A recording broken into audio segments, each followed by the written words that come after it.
Mount Kailash in Tibet is one of the world's only mountains that serves as the headwaters for four major rivers: the Indus, Sutlej, Brahmaputra, and Karnali.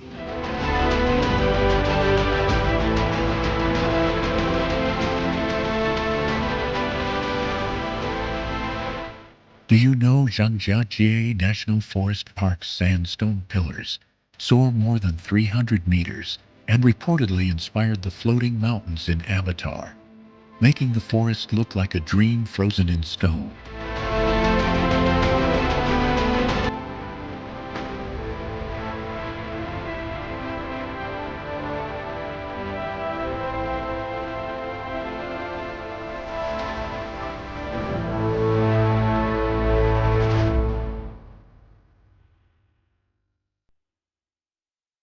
Mount Kailash in western Tibet is one of the few peaks on Earth from whose slopes four of Asia's mightiest rivers, the Indus, Sutlej, Brahmaputra, and Karnali, all originate.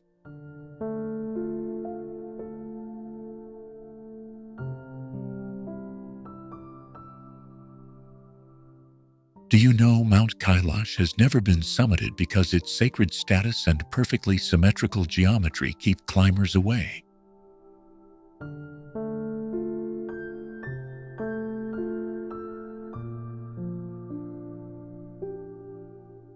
Travel for days across the high plateau to perform the Kora, a clockwise circumambulation believed to erase sins and reshape fate.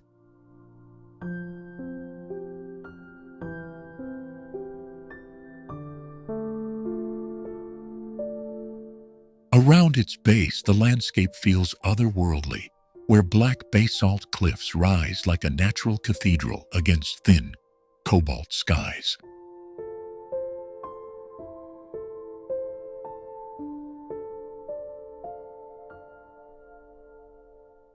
Nearby, Lake Manasarovar mirrors the mountain with such clarity that local lore treats it as the lake of creation itself.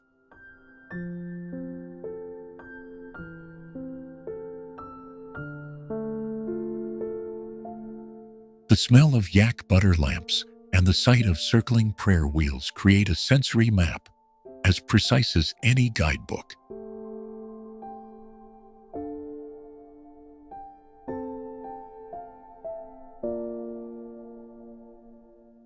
Some travelers come seeking spiritual transformation. Others arrive for the stark, windswept beauty, and a few pursue the scientific mysteries hidden in its stone.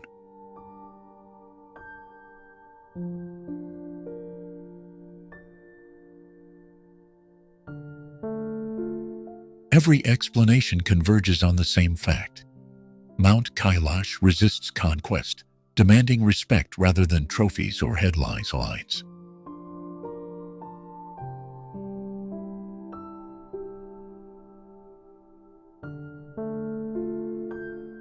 As evening descends, the silhouette of Kailash turns a molten copper, and the pilgrims sit in silence, counting breaths and stones.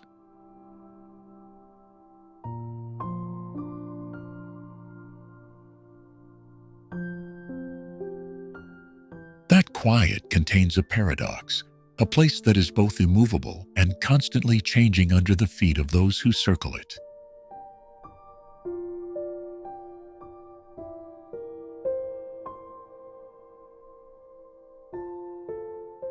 Following the Kora leads you naturally northwest toward cold deserts and remotest borders, where Tibet's vastness folds into China's other wild frontiers.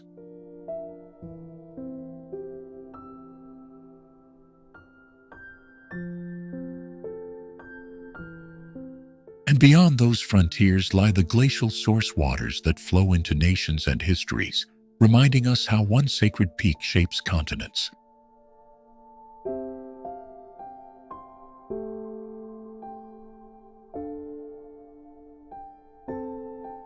Perhaps the greatest secret of Kailash is how it anchors stories of empires, nomads, and rivers into a single living monument.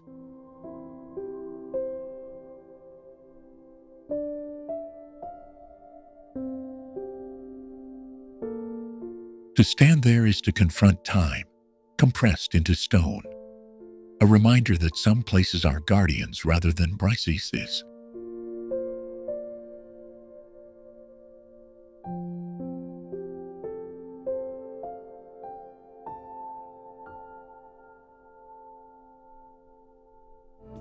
One of the world's only forests of quartz sandstone pillars rises like a city of stone in Zhangjiajie National Forest Park in China, where some pillars exceed 200 meters and shimmer with verdant forests.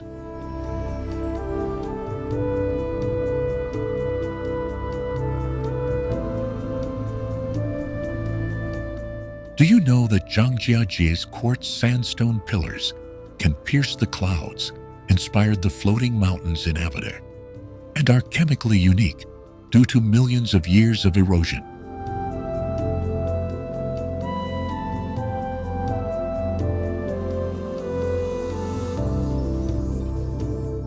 Walkable paths thread through ravines and mist, but the park's geometry is stranger than it first appears.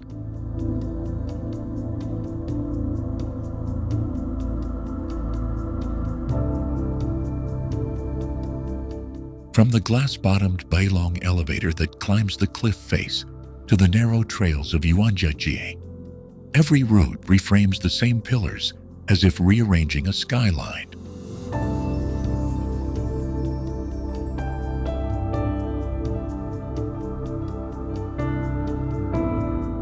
The Hallelujah Mountain in Yuanjiajie is one named peak, but dozens more appear to float when morning fog isolates them from the valley below.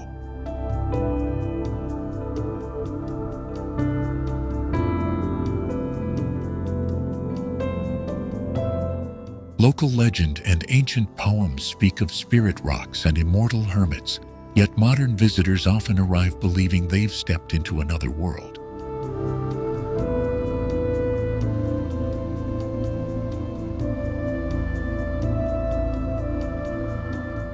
From Zhangjiajie, the landscape flows like a chain to Tianmen Mountain, where a road of 1,000 turns and a cliff-hugging walkway reveal different perspectives on the same sandstone story.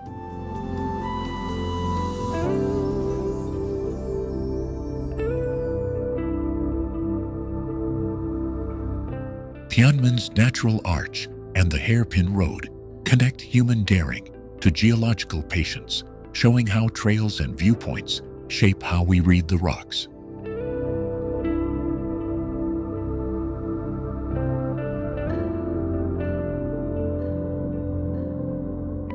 A short drive brings you to the Zhangjiajie Grand Canyon and its famous glass bridge, where engineers stretched a transparent span between cliffs to test perception and fear.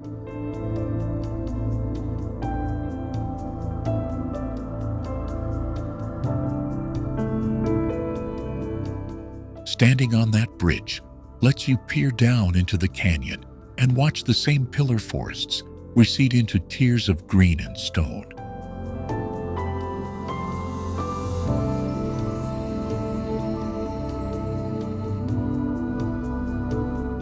Beneath the tourist thoroughfares, streams have carved caves and secret pools where endemic plants cling to shaded walls, holding microclimates unlike those above.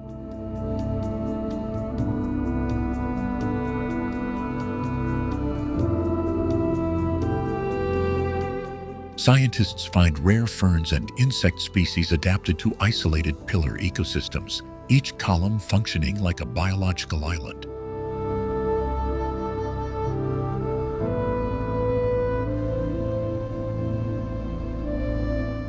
Harbin's winter transforms the Songhua River into the raw blocks of an ice kingdom, sculpted by hand.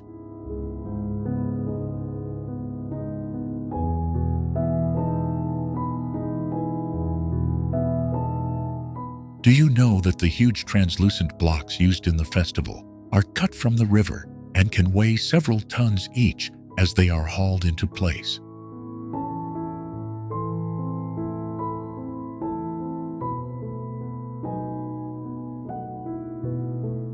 The main stage of the city becomes ice and snow world, where architects and sculptors build castles, bridges, and replicas of world landmarks.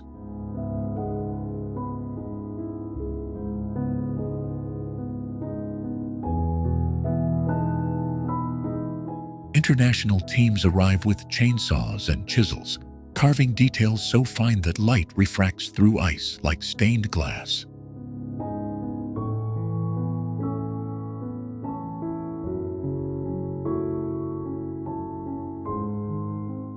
At night, the sculptures change character as LEDs wash them in impossible colors, turning the frozen city into a cathedral of light.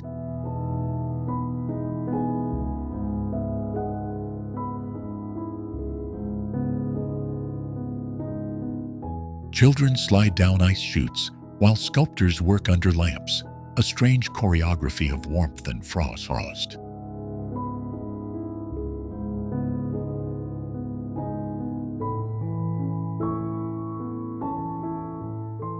Harbin's central street nearby echoes with Russian architecture and braids the festival into the city's cross-border history.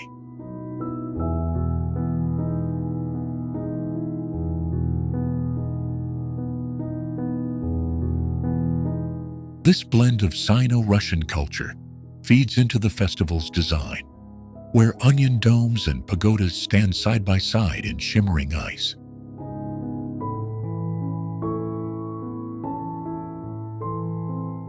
Artists talk about the challenge of designing work that survives daytime thaw and becomes more delicate as the sun slides low.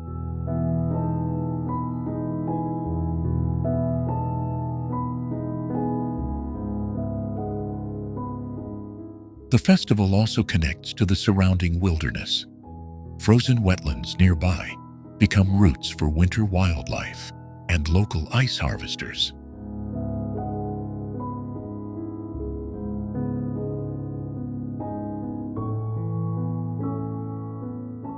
Their knowledge of the river's rhythms feeds the city, literally providing the raw material for the annual transformation.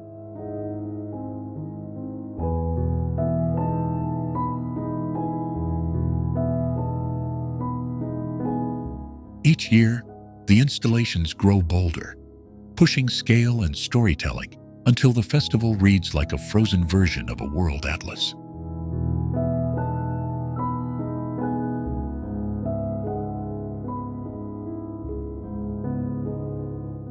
And when the thaw finally comes, the sculptures melt back into the river, leaving behind stories, photographs, and communities already planning next year's reinvention.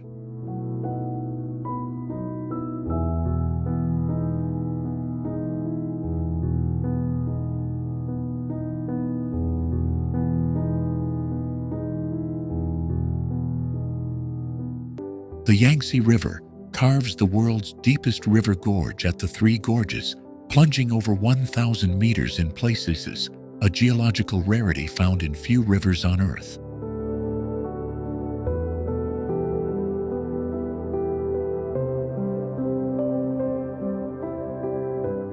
Do you know the Yangtze River hides ghostly mist villages and submerged temples that reappear only during drought years?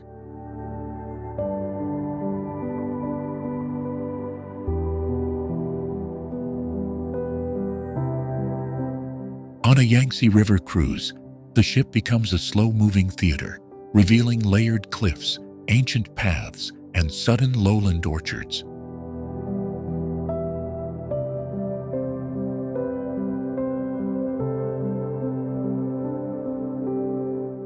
Passengers drift past karst silhouettes and fossil-rich strata, while local fishermen cast nets that have changed little for centuries.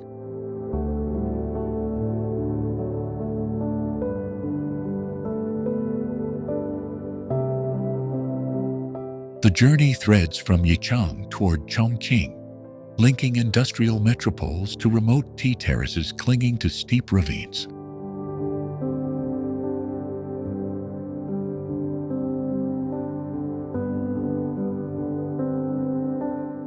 Between the narrow gorges, the river swells into calm expanses where migratory birds gather and freshwater rare species take refuge.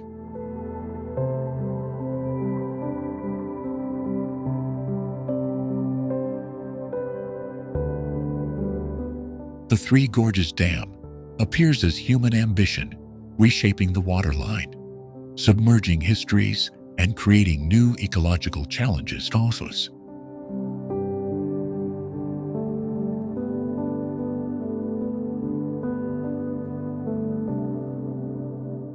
Yet upstream, narrow tributaries, like the Shenong Stream, cut emerald channels where local boatmen still guide bamboo rafts through whispering cliffs.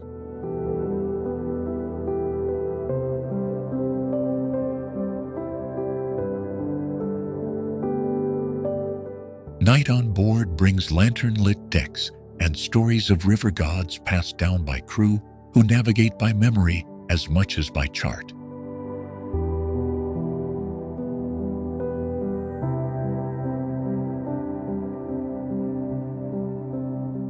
Dawn reveals fishermen tending stilt houses and the silhouette of a lone heron against mirror-smooth water.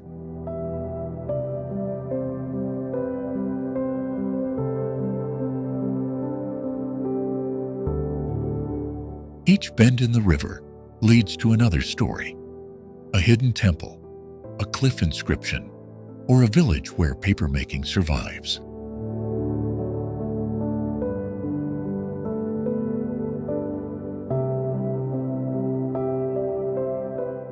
The cruise bridges ancient Silk Road waterways to modern highways, making the Yangtze itself feel like a living timeline of China.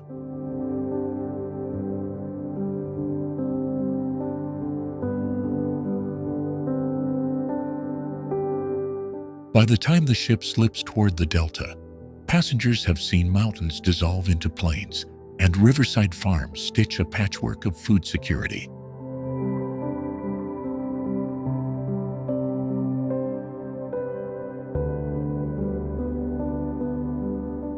This voyage is more than scenery. It's a study in how water shapes culture, economy, and the fragile balance between progress and preservation.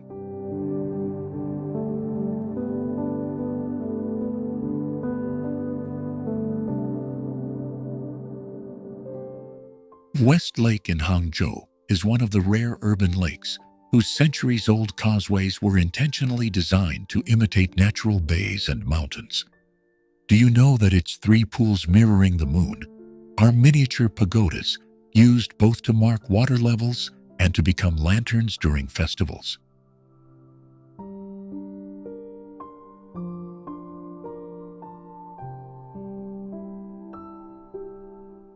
Sudongpo's Su Causeway and Bai Juyi's Bai Causeway are not just paths, but engineered sightlines framing views through willows and pavilions.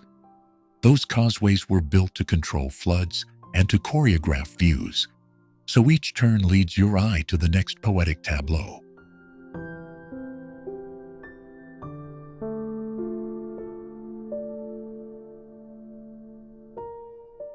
Hidden among gardens are rare lotus cultivars and osmanthus trees preserved by local families who treat horticulture as living heritage. In winter, flocks of black-headed gulls arrive from the north, transforming the lake into a moving pattern of wings and reflections.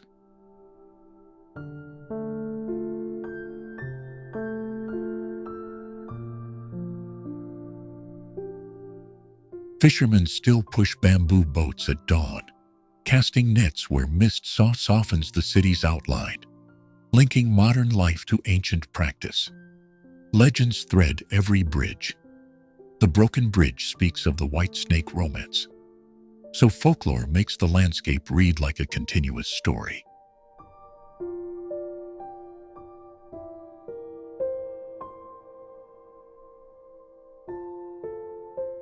Nightfall brings the three pools to life, their lights multiplying moons across the water and folding reality into something almost mythic. Conservation here is careful. Craftsmen restore pavilions by hand while scientists monitor water to preserve the lake's character.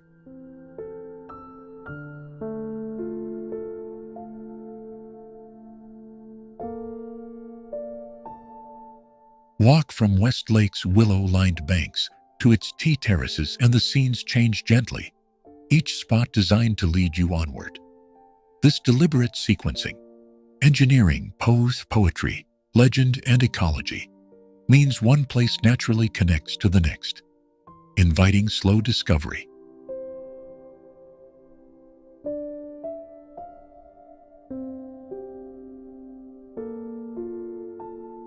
So when you cross a causeway, you move through layers of history composed like lines of a poem. Every turn reveals another carefully placed view and another story.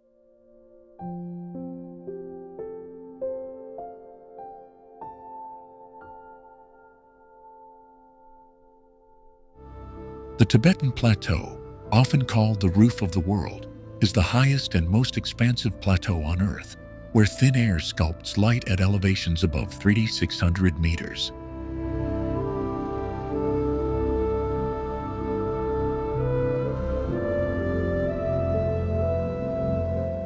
Do you know the Tibetan Plateau cradles Lhasa, whose Potala Palace rises in layered white and red tiers as a political and spiritual citadel above the valley?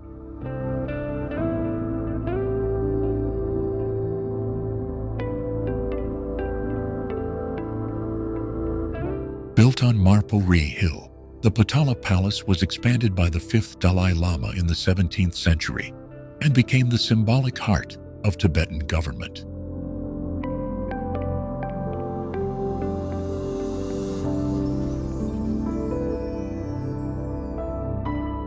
Its soaring walls contain over 1,000 rooms, chapels filled with statues and thangkas, and vaults of relics that chronicle centuries of devotion and diplomacy.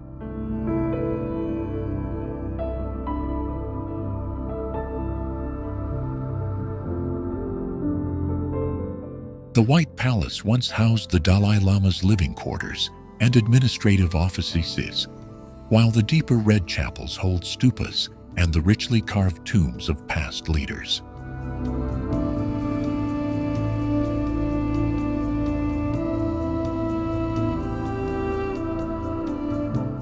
Intricate murals map Buddhist cosmologies and histories, each pigment layered by monks who guarded both artistry and scripture through turbulent centuries.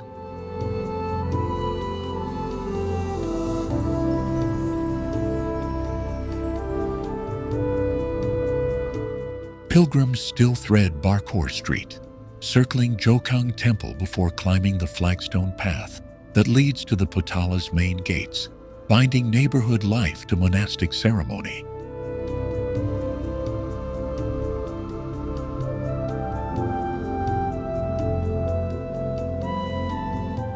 From its terraces you can watch prayer flags tethered to the Norbalinka Gardens ripple toward the Himalaya, connecting seasonal palaces and sacred sites across Lhasa.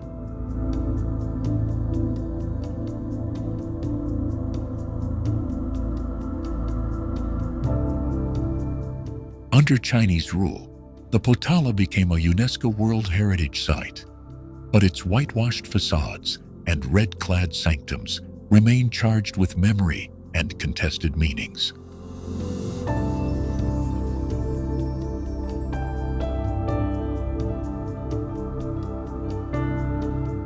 Every stone here seems to tell multiple stories of emperors and lamas, of pilgrimage and power, and the palace's shadow stretches across modern Lhasa like a living archive.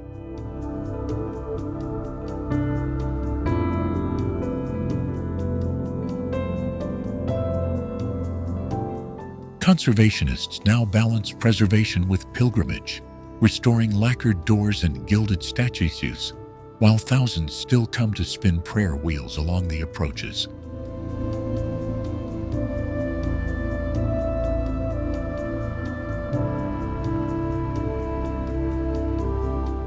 The palace's imperial architecture also testifies to engineering at thin-air altitudes, where timber beams and earth bricks withstand wind, cold, and the heavy devotion of generations.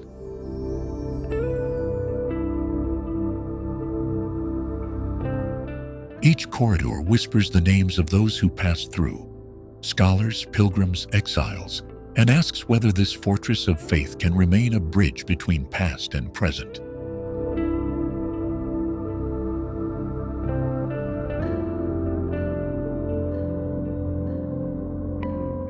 In rooms where butter lamps burn, scholars open ancient manuscripts and tourists glimpse painted deities, a fusion of living belief and curated history.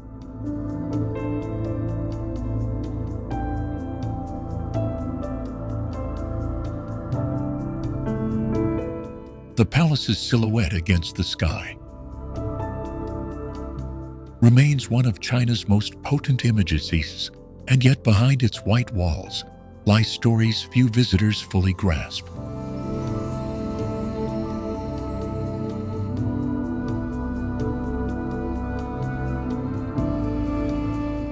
To walk from Barkor to Potala is to traverse a calendar of rituals, each step folding ordinary life into centuries of devotion.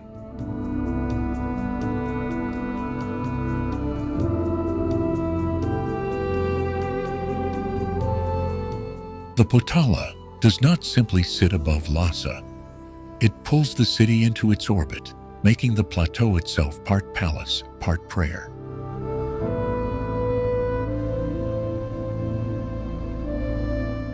The jagged tower karsts of Guilin rise like petrified waves along the Li River, a karst landscape so concentrated it is virtually unmatched anywhere on Earth.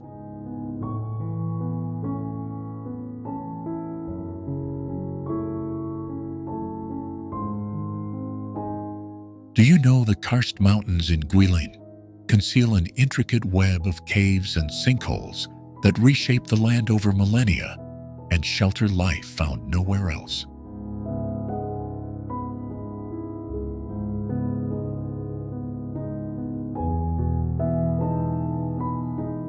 Walk the riverbank and you step into the living brushstrokes of classical Chinese ink painting, where morning mists wrap each limestone peak in shifting robes.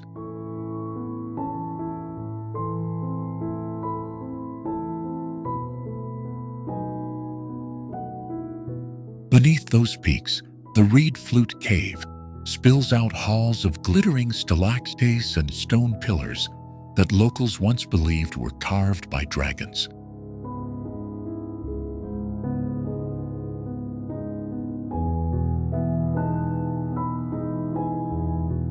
The karst towers are not isolated monuments, but the surface expression of an underground cathedral of passages, chambers, and subterranean rivers.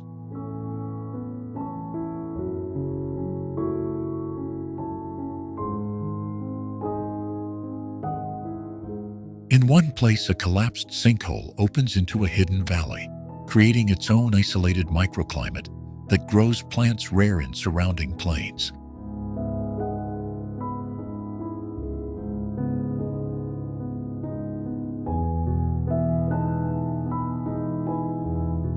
To trace one path is to discover another, a cave mouth that opens into a deep gorge, which in turn leads to rice paddies terraced into the karst shoulders.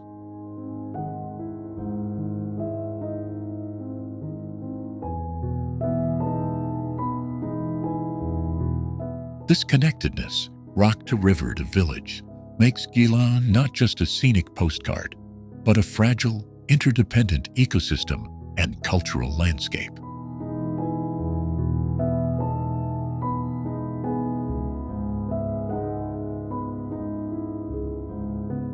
Few places on Earth combine such concentration of vertical limestone, hidden subterranean networks, and continuous human history in so small a space.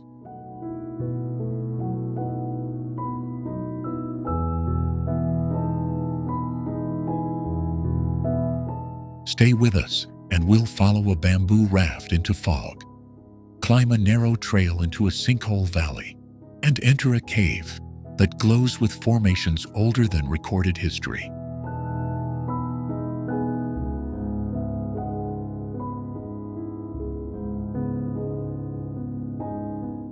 You'll meet craftsmen who carve motifs copied from the caves, scientists cataloging microendemic flora, and elders who can read the landscape like a living scroll.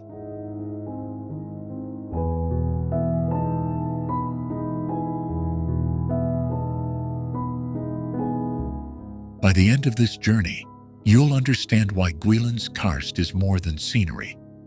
It's a secret architecture of earth and human memory.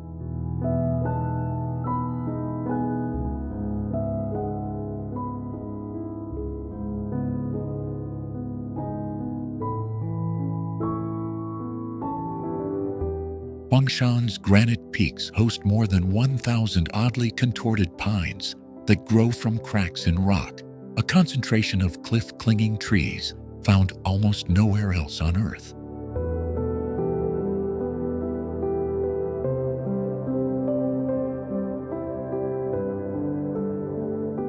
Do you know Huangshan's famous Sea of Clouds can flood entire valleys and transform jagged summits into phantom islands at sunrise?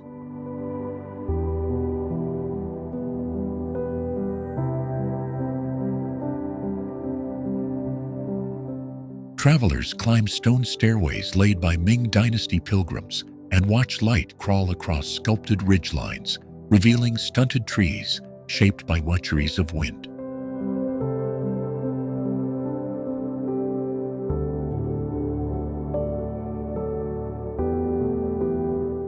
The mountain's four classic wonders, odd pines, grotesque rocks, seas of cloud, and hot springs, are not just poetic metaphors, but geological realities that inspired countless ink painters.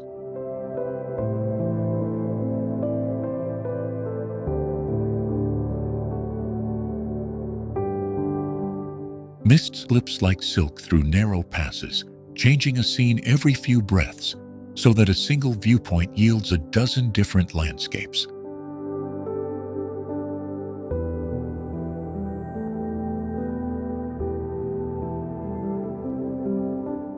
Hidden valleys nurture rare plants and endemic species, making Huangshan both a spiritual retreat and a hotspot of biodiversity high above Anhuai's plains.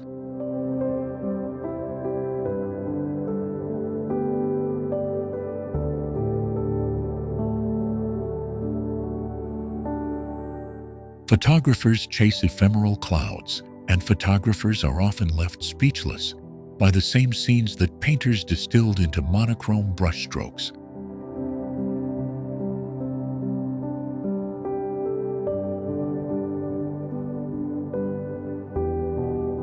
Beyond the ridgeline, stone steps descend toward villages whose white-walled houses and black-tiled roofs appear stitched into postcard-perfect rice paddies.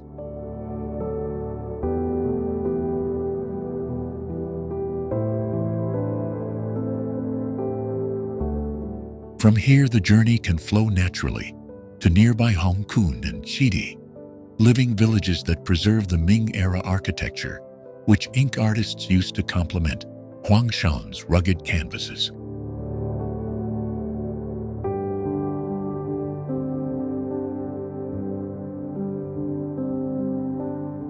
Walking from mist-shrouded peaks into those centuries-old lanes reveals how mountain myths shaped everyday life for generations.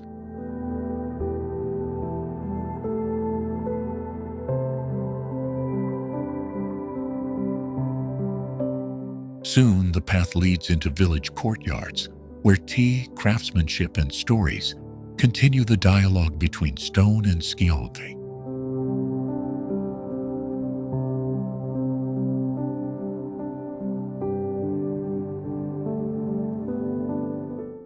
High on the roof of the world, Mount Everest, known in Tibet as Qomolangma, is not just the planet's tallest peak, but a rare geological archive of an ancient seabed now thrust 5 miles into the skiway. Do you know that the limestone at Qomolangma's summit contains fossilized seashells and ammonites, proof that these rocks once lay beneath a prehistoric ocean?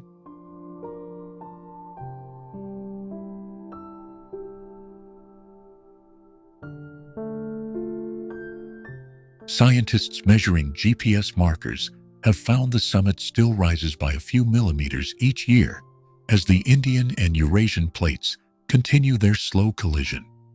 That tectonic drama has carved immense glaciers and a fragile ecosystem across the Tibetan Plateau that feeds rivers flowing through much of Asia.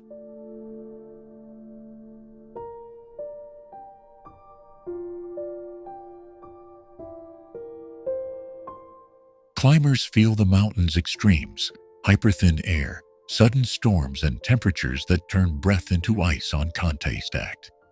But beyond mountaineering lore, Qomolangma holds cultural gravitas: monasteries, Sherpa traditions, and Tibetan reverence that link these heights to lowland rivers and ancient trade routes.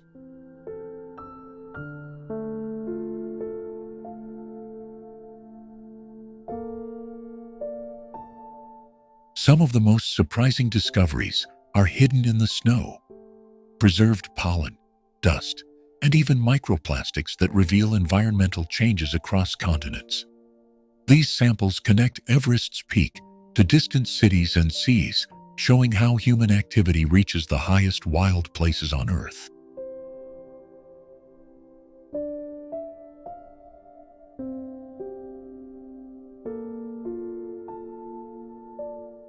Each expedition becomes an intersection of science, religion, and survival.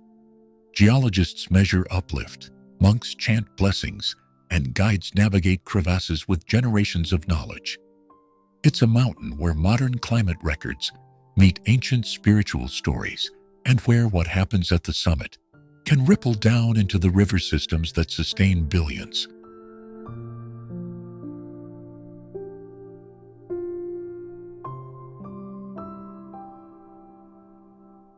As glaciers on Qomolangma thin, downstream water patterns shift, connecting this remote summit to farms, cities, and controversies over water security across Asia. The mountain's future, therefore, isn't confined to climbers or borders. It's an early warning system for a changing planet, written in ice and stone.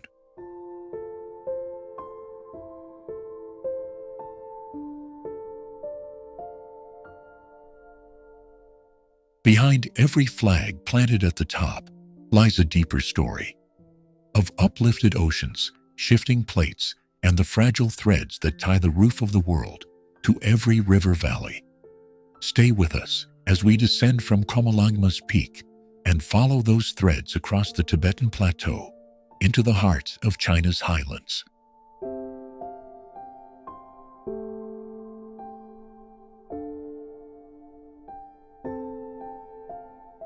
On the plateau, nomadic routes and ancient salt lakes preserve stories that echo Everest's geological past. Coming next, the hidden waterways and sacred valleys that carry those stories into the lowlands of China.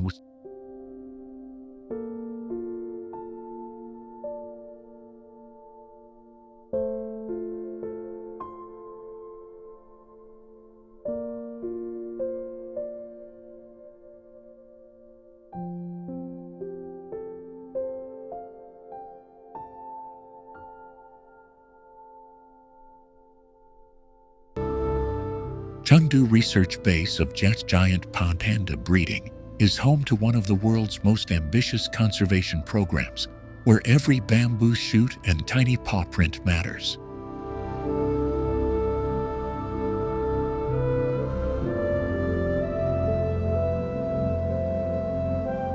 Do you know that the Chengdu research base of giant panda breeding pioneered pairing techniques and neonatal care that dramatically raised panda cub survival rates, turning near extinction into a fragile recovery?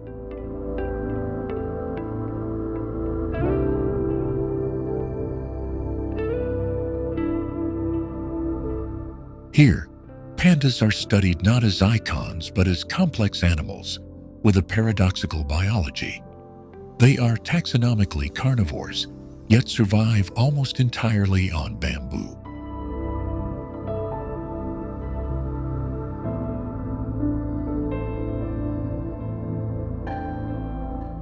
Their famous pseudo-thumb, actually an extended wrist bone, acts like a sixth digit to strip leaves, an evolutionary twist you can observe in sleepy cubs learning to feed.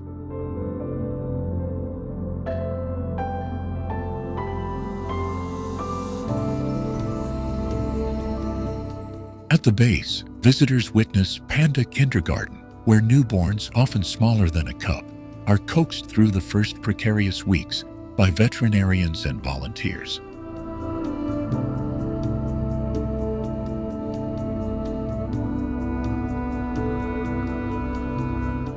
From these enclosures, our journey continues into Sichuan's misty hills and ancient tea terraces, where the landscape that sustains the panda has shaped human life for centuries.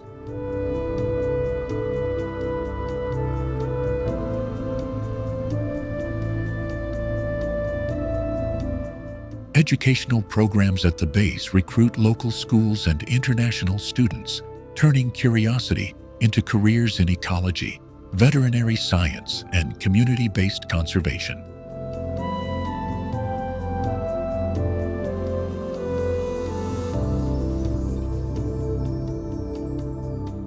Volunteers learn that each bamboo species, slope, and seasonal temperature influences panda behavior, reinforcing that saving an animal means saving an entire ecosystem.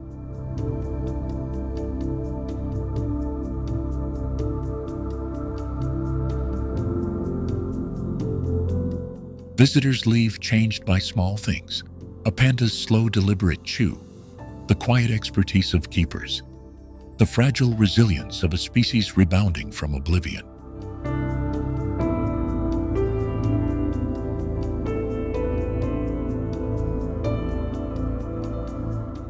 Next, our path leads from Chengdu's tender guardians to the thunderous terraces and cliffside monasteries of Sichuan, where human and natural worlds continue their ancient, delicate dance.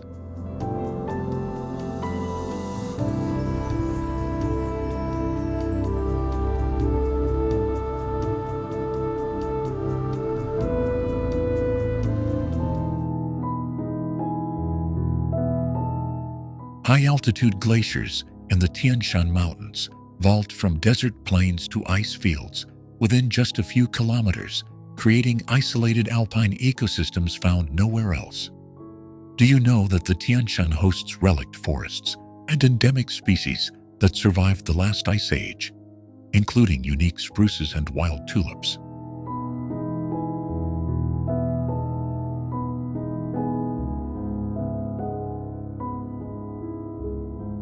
These ranges form a living bridge between Central and East Asia, shaping migration routes for animals and early human cultures alike. Nomadic trails once traced ridgelines that now hide turquoise alpine lakes whose colors shift with mineral runoff.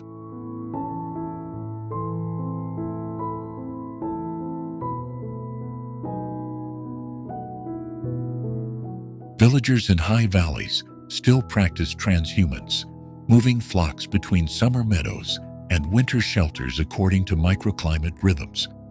Wind-sculpted limestone and granitic spires reveal fossil beds and pollen records used by scientists to reconstruct millennia of climate change.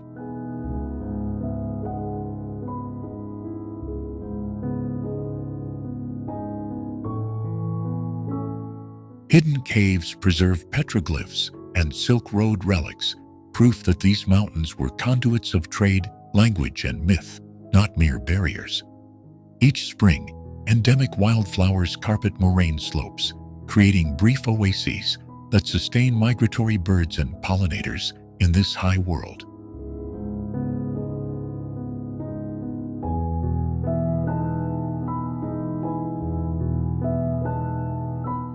Tianshan glaciers feed major Asian rivers, supporting agriculture and cities downstream, which depend on steady meltwater across dry months.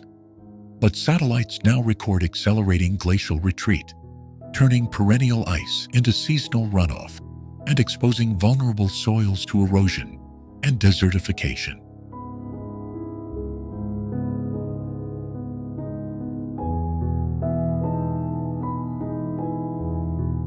Local communities blend traditional knowledge with modern conservation, mapping wildlife corridors and protecting fragile watersheds for future generations. Scientists trek into remote valleys to extract ice cores and seeds from isolated microclimates that may hold clues to climate resilience.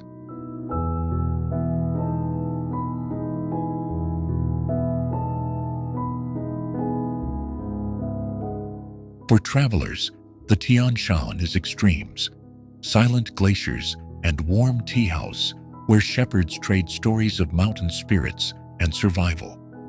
In the next segments, we will follow melting streams from peak to plain and meet the people and species whose futures hinge on these heights.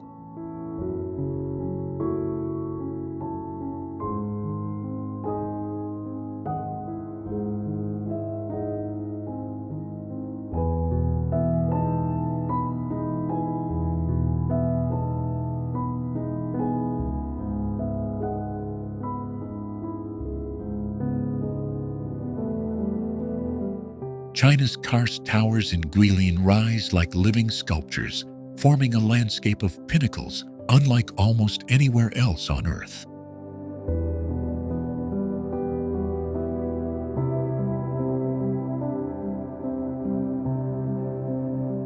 Do you know that the Zhangjiajie National Forest Park's pillar-like sandstone columns inspired the floating mountains in the film Avatar?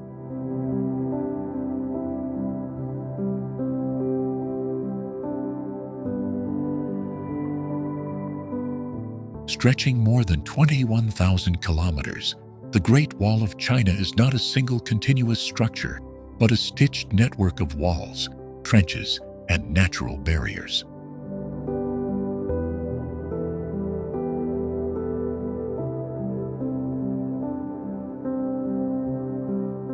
Built, rebuilt, and expanded by successive dynasties, its stones map centuries of empire, rebellion, and human endurance.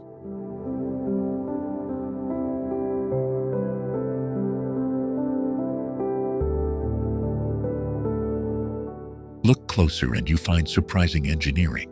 Bricks mortared with sticky rice and lime that hardened into an almost indestructible paste.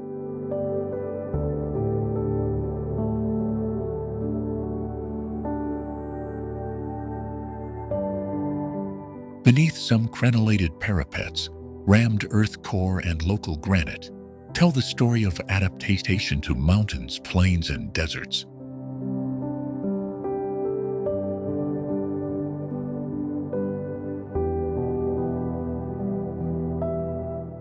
Watchtowers punctuate the skyline like beacons of an ancient telephone, relaying smoke, fire, and flags across impossible distances.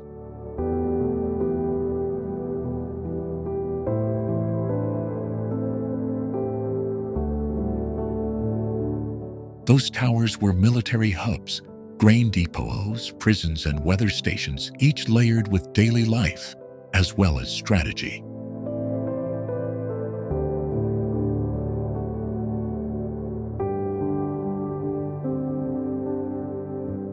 From Badaling to Jiankao, each section feels like a different chapter.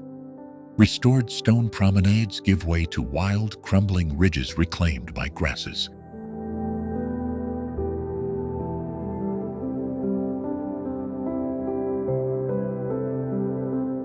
Conservationists now face the paradox of preserving this living monument while allowing nearby communities to reclaim and repair their heritage.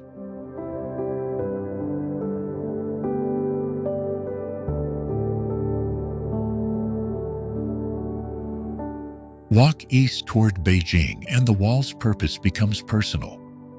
It protected imperial capitals, feeding into the story that continues inside the Forbidden City.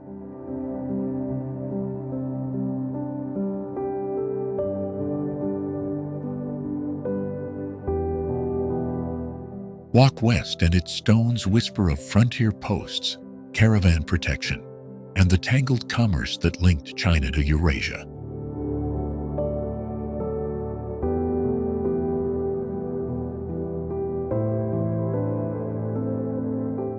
Every step on the Great Wall connects natural drama to human invention, from limestone peaks to laborers' hands binding mortar with frisbee.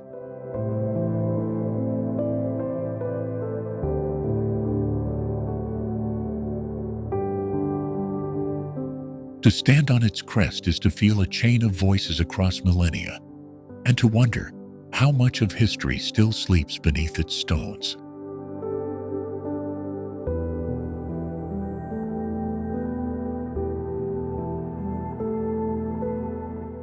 In the rest of this film, we'll follow those voices along watchtowers and mountain passes to discover the hidden stories the wall keeps buried.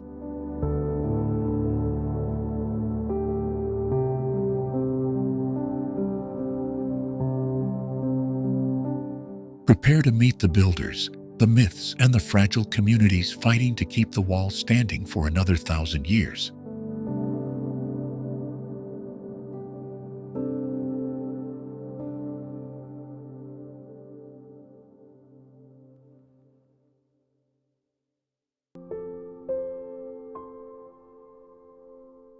We began by following the Great Wall as it winds over ridges, a stone ribbon that once marked the edge of an emperor and now frames China's vast diversity.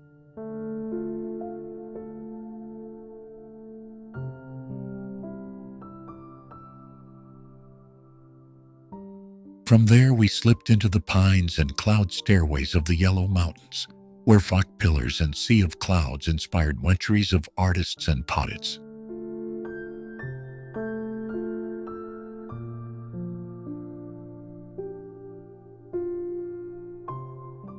Downriver, Guilin's karst peaks rise like ink brush strokes over emerald water, leading us naturally to the slow, winding Yangtze that carved the three gorges.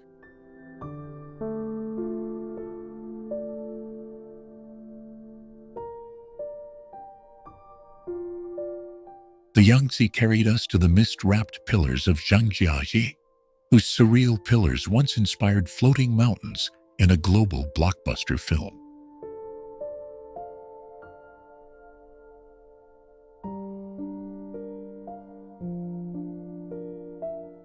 Beyond those vertical forests, the glass ponds and turquoise lakes of Zhangjiajie revealed a fragile palette of color shaped by limestone and time.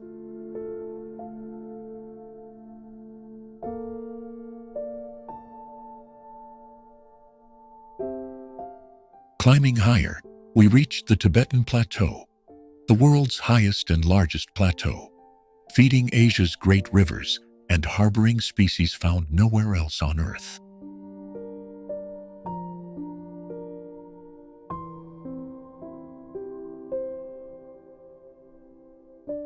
In Lhasa, the Potala Palace stands as a human counterpoint to this wild landscape, a place where faith and geology meet.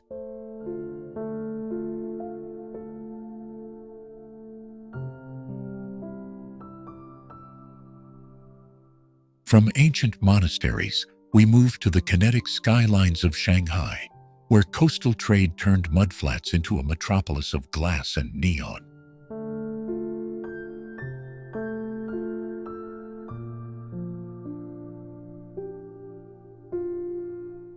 Across every transition, wall to mountain, river to pillar, lake to plateau, temple to tower, China revealed itself as a chain of linked wonders, each one explaining the next.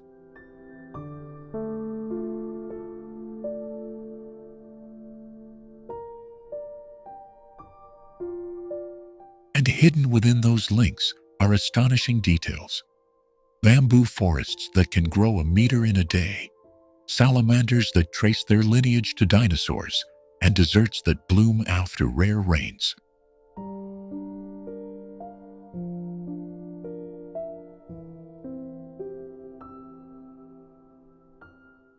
If this journey taught us anything, it's that China's stories are layered, geological, cultural, and human, waiting for the curious to peel them back.